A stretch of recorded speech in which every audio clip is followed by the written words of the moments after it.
grab your coffees, grab your teas, hot drink, because we're going on a pretty fairly distance longer drive than normal.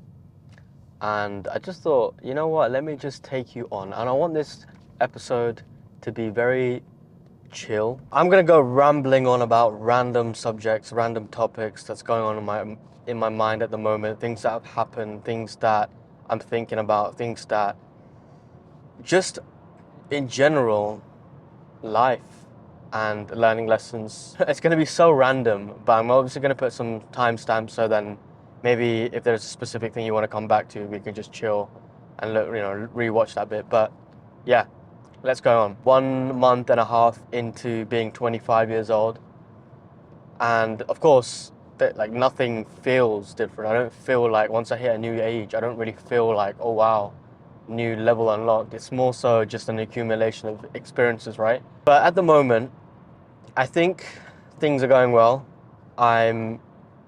It's been struggling to kind of get back into the groove of things in terms of motivation, because I've just gone on 2 back-to-back trips. So one you've obviously seen, Alone in Canada, and the other one which should come out a few weeks or whatever after this video is released. But it's when I went to Mallorca to do something kind of similar, in the sense more so like chasing a passion when I'm out there. But the one thing is, like, I always realized, especially for me, is when I go on trips or I do things that are slightly different to my normal routine, where it's just completely the hustle and bustle, that kind of stuff, it's kind of difficult to get back into that straight away, up and running, like completely. I think it's difficult because I've become so accustomed to that routine. So then going back into a very high intense, let's smash it, let's get the ball rolling again, it's slightly a bit longer. So I'm trying to make sure that it's easy and seamless as possible.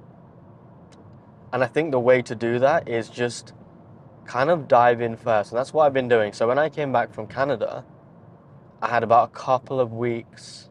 Actually, I had about 3 weeks till I went on my next trip. But those 3 weeks in between, they were not good. Like, I felt so in tune with being in Canada and the routine I built there that, like, I just didn't really feel like I could quickly adjust to back into my normal routine, normal self.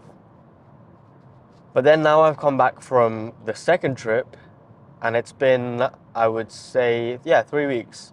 These last 3 weeks have been a bit better, because I feel like I just dived headfirst and got stuck in, and it was definitely challenging at first, but because I set the baseline quite high by starting strong, it just allowed me to pick up momentum. And I think that's what helps, to be honest. It's just building momentum, but to do that, just go in strong.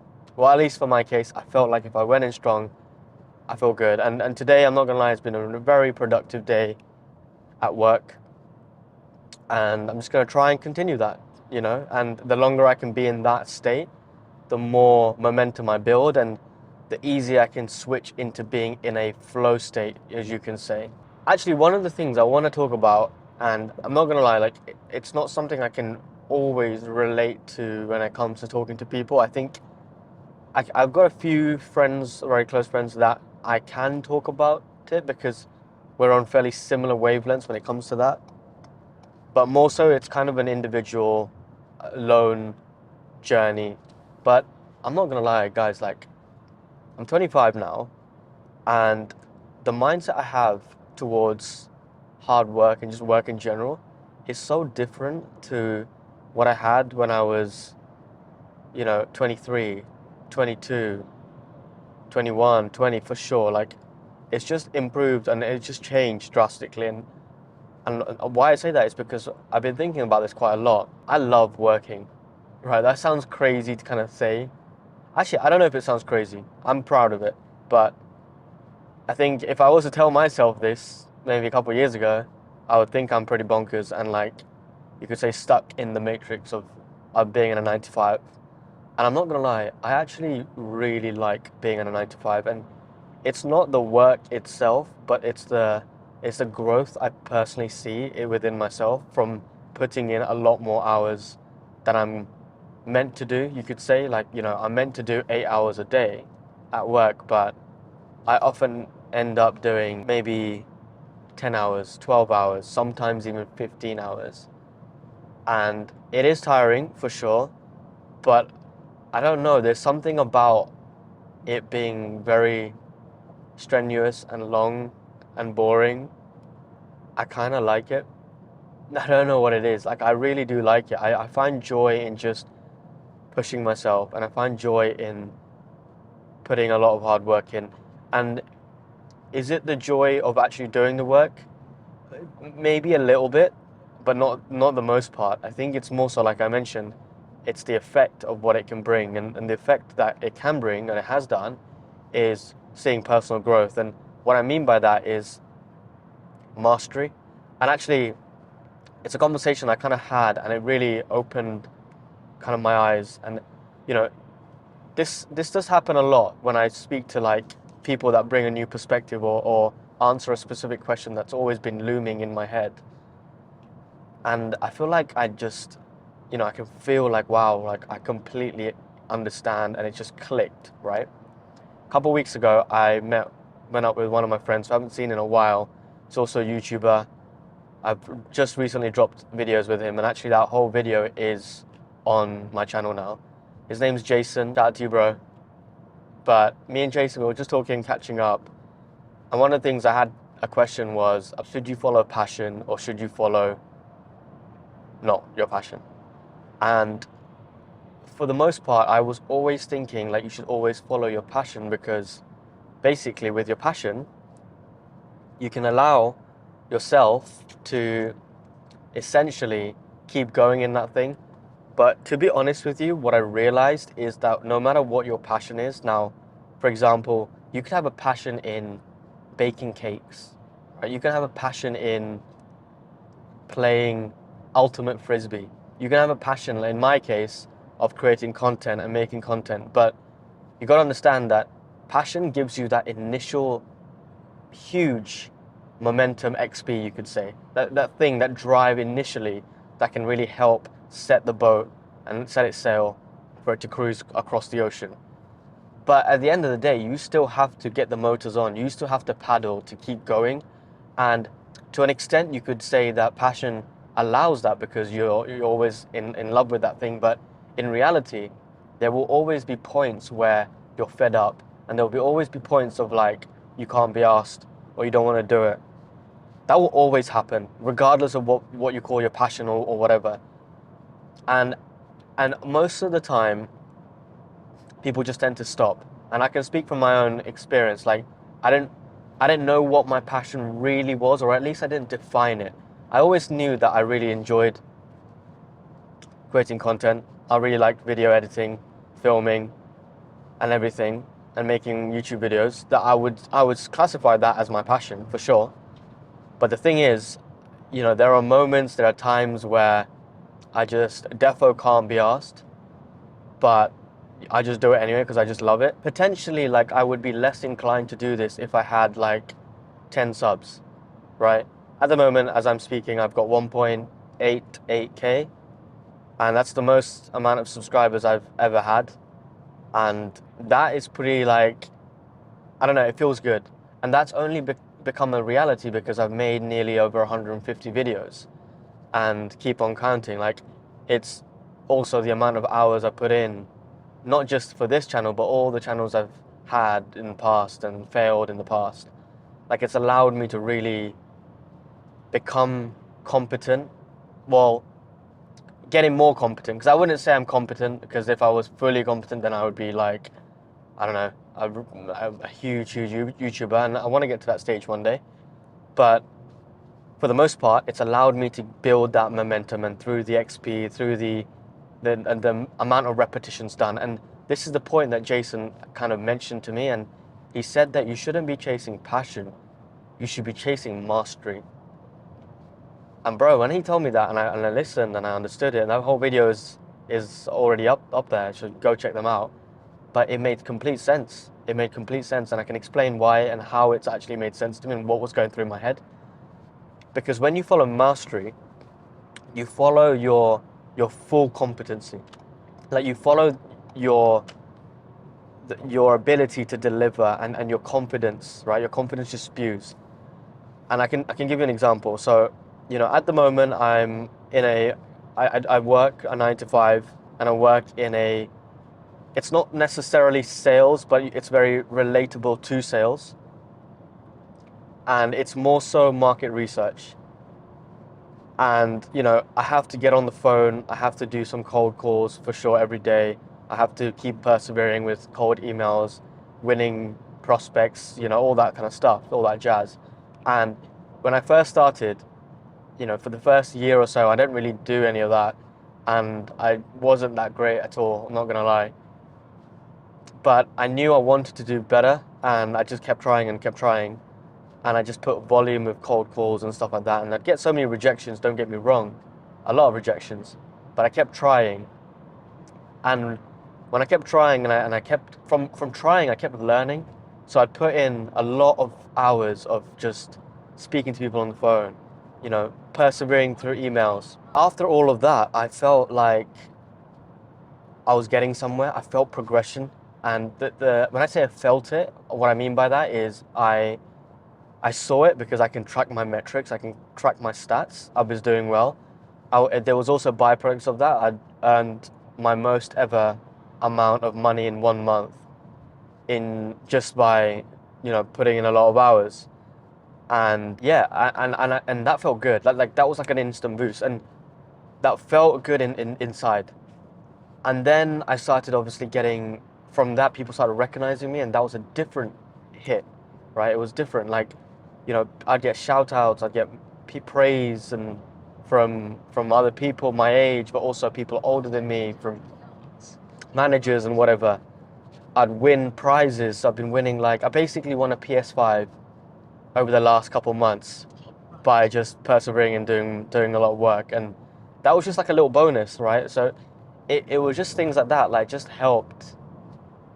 That helped. By the way, with the PS5 thing, I'm giving it away to my brother because I know that's another thing, like, which I'll get into, that gaming and stuff like that in a bit. But I followed mastery because I realized I gained a lot of confidence by doing it, because then I knew, like, okay, I was performing really well, getting number one, hitting significant other milestones. It just made me more confident, and that developed mastery. And from that, I felt like I can keep doing it, and it boosted my skill set, it boosted my passion. And actually, I could argue my passion could actually was brewed.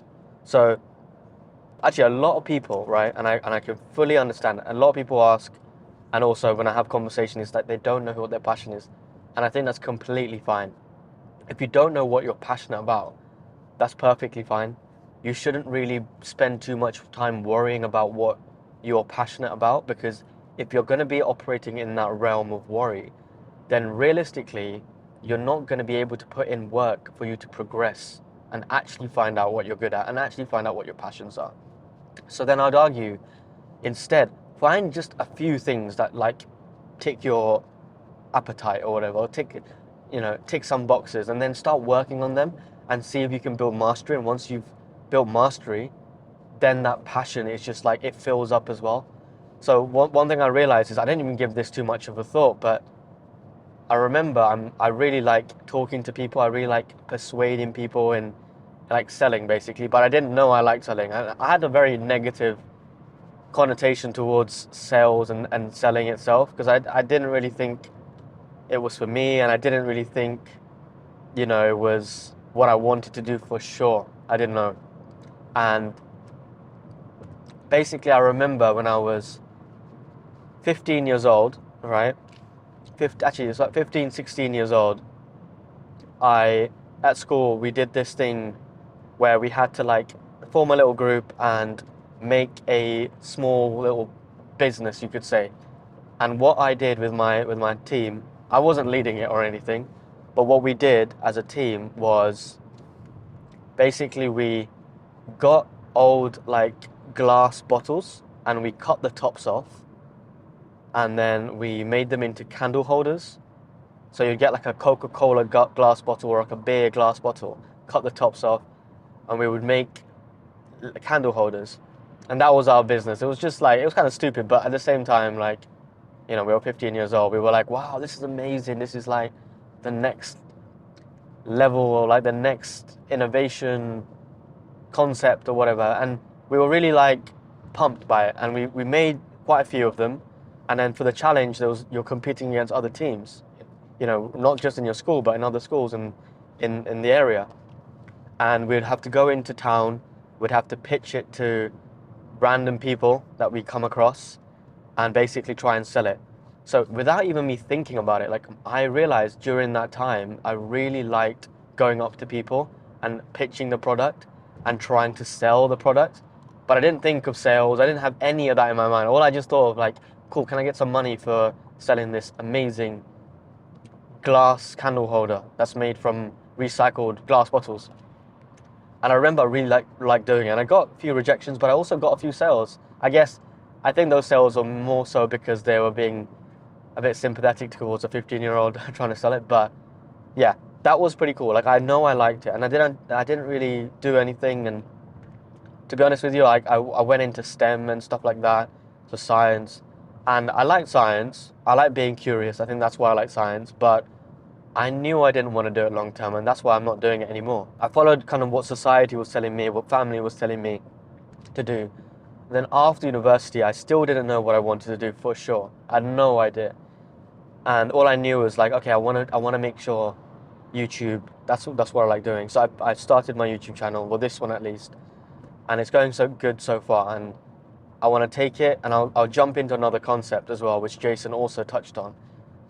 But basically now I got into that role and I realized, okay, cool, like, I'm calling these people, I'm trying to persuade them to do some, like, this project or whatever. And that was really fun. Like, I like being on the phone, I like talking to people, I like conveying a specific message, and the feeling of getting that person to say yes to you, like a random stranger, it just, I don't know, it feels good. And the more times you do it, again, mastery you build. And then now I realized, okay, that's why I linked like my time when I was 15 years old to this, because I realized I like talking to people, just one small concept, and I liked trying to get that person across to your way of thinking or selling that idea. And that's why now I want to go into sales. And actually, it's not just that, because I've been watching a lot of like YouTube videos as well on business. Like, one of my main like YouTube, like if you ask me what I watch on YouTube, I don't really watch too much things, but I try watch things that will benefit me. And one of the things is I watch a lot of YouTube. I watch a lot of sales YouTube people. I was literally listening to a podcast with Grant Cardone. I think, I quite like the way he talks, the way he, his come up, his story as well. It's pretty cool. So, and then there are plenty of people, like I mentioned Patrick Bet-David as well. I bought his books, and, I just like that kind of topic because it makes me feel like I can learn something from them.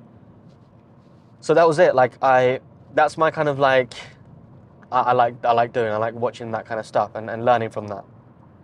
So I was watching this channel, it's called The School of Hard Knocks, and it's by a guy who's also similar to my age. He basically goes around America knocking on people's doors, or going to like people with like some crazy cars, supercars, crazy yachts sometimes, and he just asks people for their story and what they do for a living and how they've been able to, accumulate mass amount of wealth, but also be successful in their own worlds. And no matter what industry they're in, whether it be healthcare, whether it be tech, manufacturing, or advertising, or even content, or whatever, they all kind of say, especially the people that are really successful, say, go into sales. And that's where they learn a lot. And, that really pumped me up. That's why I really started watching a lot of stuff. And it would just make sense. All these things that these people were saying just kind of ticks my brain. And because sales makes you feel like you can gain a lot of skills. Because I don't want to be in a job where I'm working a 9 to 5 and I'm just going through the motions every day, meaning I'm not really learning. I'm just doing something every day and collecting a paycheck at the end of the month.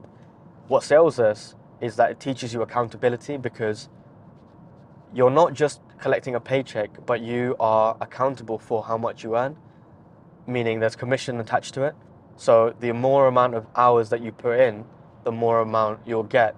But it's not just the money aspect, because the more amount of hours you put in means the more amount of time you're going to be spending talking to people on the phone, the more amount of time you're going to understand how people think and what kind of objections they're going to have, and how to persuade people, how to speak to people properly, how to change your tonality, how to adapt, how to understand human psychology, negotiation.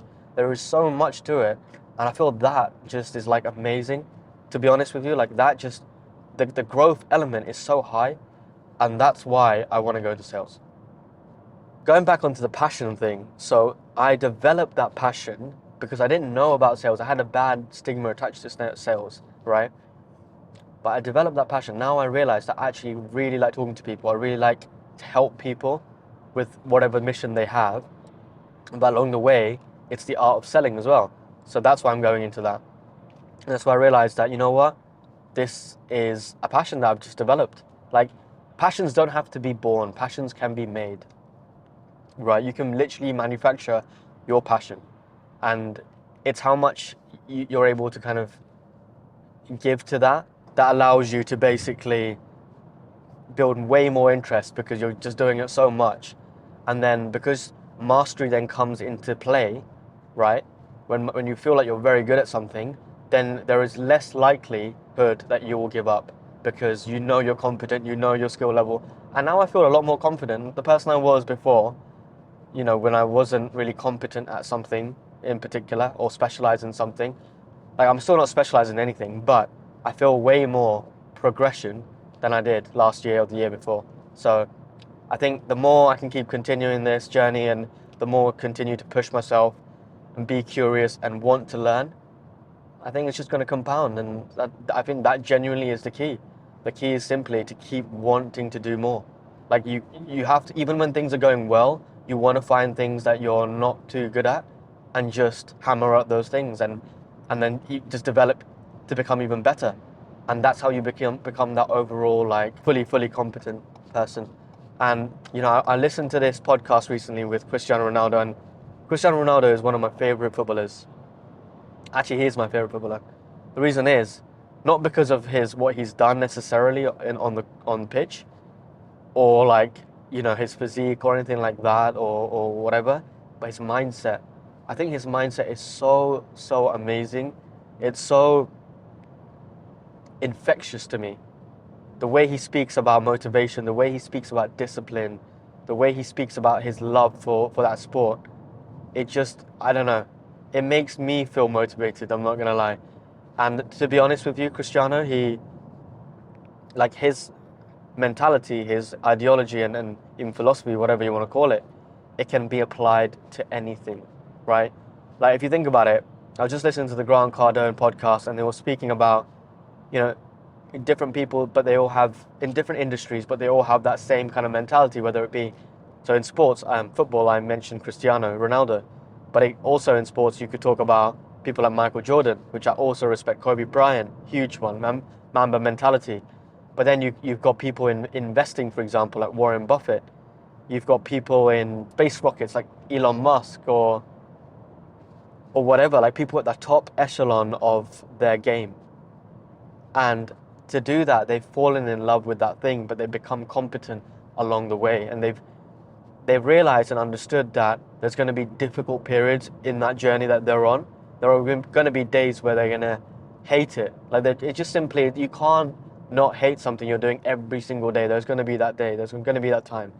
But they just power on. And they realize in the end that there's a bigger objective. There's a big goal and what they can achieve. And because of the track record of progression that they've built, they're confident that they can deliver.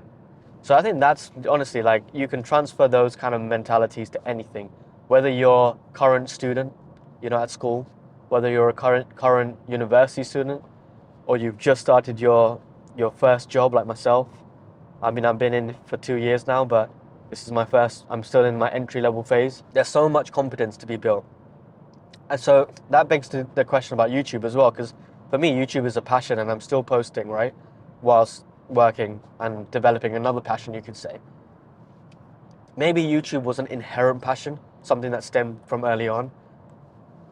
because I can date it back. I remember making my first video, filming, not necessarily for YouTube, but when I was like 7 years old, 8 years old, and I've just been doing that kind of stuff. That key theme has been sticking around for the time that I'm 25 up until. So maybe it's something that was developed early on in childhood that's allowed me to like be like, wow, okay, I enjoy doing this. But then, yeah, you might oh shit, I just saw there was a, man, this guy is moving crazy. There's like a truck that just pulled in. I'm gonna have to speed across this guy because I do not trust him. But yeah, so there's that, and I would say that's something. I guess I could say I'm quite lucky because I knew that. I realized that I had a passion when I was a kid, and I still do it. So you could definitely say that's luck, and yeah, maybe that is. But then there's also the one that's not luck, and it's the one I've developed and found, which is basically in sales. So I don't know if it's maybe the selling aspect or maybe it's just a continuous progression. There's a Japanese word called Kaizen. It's about the small habits that you can do and the small progression that you can do every day that has a compounding effect. That might be also my passion because that's something that's probably like the end goal, you could say, that never gets fulfilled. But then there's that. So YouTube, I would say, so me and Jason were talking and one of the things he was saying is about the infinity game, the infinite game. What that is basically you do something for the sake of doing it and you just want to keep doing it for an infinite amount of time. So that's how I'm treating YouTube. And what I mean by that is regardless of the amount of subscribers that I have or that I get, regardless of the amount of views that I get, whether that be 5 views on a video or whether that be 5,000 views on a video, right? I will still wake up, plan, edit, film a YouTube video, and I'll still keep posting because I just believe in this infinite game. Because I'm going to keep on doing it. You just keep pushing, and you want to progress as well. Like you want to be able to slightly make your videos better each time, because then again, it's the compounding effect. But the point is, you have to have these things. You have to have like an infinite game. You're happy to prepare to lay down a long-term strategy for. You keep delivering. For me, it's that. For you, it could be something completely different. It could be, I don't know, making a blog post or posting on social media or something. I don't know. But for me, I'm talking from my point of view, is YouTube, and that is what it is. And I'm pretty content with that because I know a lot of my friends, and I agree with them. They say you should start posting on YouTube Shorts or even TikTok Shorts or TikToks of my content, so get it clipped up and stuff. And perhaps that will help with the algorithm. Perhaps that will get me more views. But I'm in two minds at the moment. Yes, that could help for sure. But I'm also thinking like, that is a lot of time, and I would do I prefer to allocate my time more into like my other passion, aka doing the sales and stuff and developing that, because I'm still very raw and I'm very new to this. It's 2024, I'm 25 years old, and I'm at the start of my career, right? This is the early days. I don't know where I'm going to be in 10 years time, so 10 years in the future, Dill, I hope we make it. No, I hope we do, because we're going to keep trying. That's how I'm going to spend my 20s. I'm going to keep pushing. I'm going to keep trying. I used to think like the fear of missing out. I used to feel like, am I, missing out on certain things that I don't do? But the thing is, like, I don't really feel that way anymore, because it's like what Jason said about mastery. Like, once you develop it, you just want to keep going and you want to keep continuing. And I think that's what's really helped me eliminate the fear of missing out. So now, like last week, for example, my friend, oh wow, it's raining quite heavily, invited me to a birthday party, and normally I would want to go, and 100% I'd go. And if I don't go, I feel like I definitely missed out. But do you know what it is? Like, I had a lot of work to do that weekend. I had to edit a video. That was the goal. I had to literally schedule and upload all my YouTube videos because I was a bit behind. So I literally spent Saturday and Sunday from 9 a.m. up until about 8 p.m., 9 p.m., sat down, filmed. Well, I've already filmed it, but edited, and scheduled the videos. And that was my weekend. And you know what? Do I regret it? Hell no, absolutely not. Do I feel like I've missed out? Not at all. Gone past the phase of like feeling like I'm missing out, which I'm happy for. But I'm not completely over it, I'd say, because, you know, I still give myself nice things to do, like going on holiday with my friends once a year at least. So I'm going in a couple of weeks. I say a couple of weeks, in about 40 something days. I'm going to go on my annual 1 week trip with my close friends from university. And that's it's always been a thing for the last 3 years we've been doing it, and I've always looked forward to that.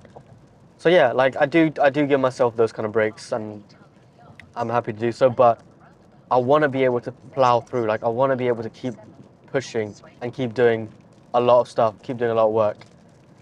And then there's also the dating element as well. I made a few videos already on this, but basically, like, you know, I'm 25, and the one thing I guess it's on my mind is like, okay, I haven't really had a relationship in a long time, but I feel like I'm missing out in that element. I think so. I think that might be the thing, but the problem I'm having actually is I think if I get into a relationship, I just obviously I'll have to add a lot of time to that, because you don't want to not give time. But then I'm gonna take away time from my you could say passions, or like just my craft. So making YouTube videos, making, you know, doing well in my career and stuff. So that's the only thing. Like I feel like I could be limiting myself. So then it becomes quite important to make sure that person's also on that same kind of wavelength, that same page, because otherwise I know like I will just limit myself in that sense. And at the very same time, I do think your 20s should be there to really set yourself up, you know, if you're very ambitious at least.